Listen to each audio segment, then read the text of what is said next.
Hi guys, welcome to our channel mister Sisindri. Big boss Telugu season 8 ప్రస్తుతం 3వ వారం సాగుతుంది. ఇక ఇది ఇలా ఉంటే ఇప్పటికే ఈ వారం నామినేషన్స్ మాటల యుద్ధంతో ముగిసిన సంగతి తెలిసిందే. గత 2 వారాలుగా చీఫ్ పోస్ట్లో ఉన్న యష్మి తొలిసారి నామినేషన్స్లోకి అడుగు పెట్టడంతో హౌస్ మొత్తం ఆమెను టార్గెట్ చేస్తూ ఏకంగా హౌస్లో ఎక్కువ నామినేషన్స్ ఓట్లు యష్మికే వేసేశారు. ఇక ఆ తర్వాత ముఖ్యంగా నామినేషన్స్లో మణికంఠ యష్మిల మధ్య చాలా భారీగా ఫైట్ అయితే నడిచింది. ఇద్దరూ కూడా గట్టిగా అరుచుకుంటూ నామినేషన్స్లో ఫైర్ అయ్యారు. యాటిట్యూడ్ చూపించొద్దు అంటూ యష్మిపై మణికంఠ ఫైర్ అయితే, ఫ్రెండ్గా డ్రామాలు చేస్తున్నావా అంటూ మనీపై యష్మి ఫైర్ అయింది.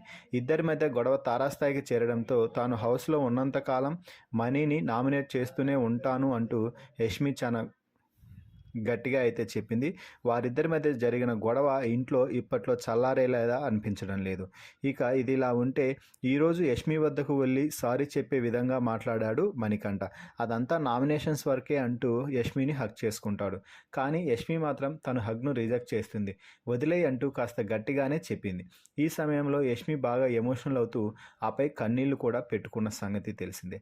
ఆ తర్వాత పృథ్వీ వద్దకు వెళ్ళి మణికంఠ ఇచ్చిన హగ్ గురించి మాట్లాడుతూ, అతని హగ్ కంఫర్టబుల్గా లేదు, నాకు అంత ఫేక్, నేను ఉన్నంత వరకు వాడిని నామినేట్ చేస్తూనే ఉంటాను అంటూ మరోసారి మణికంఠపై రెచ్చిపోయింది యష్మి.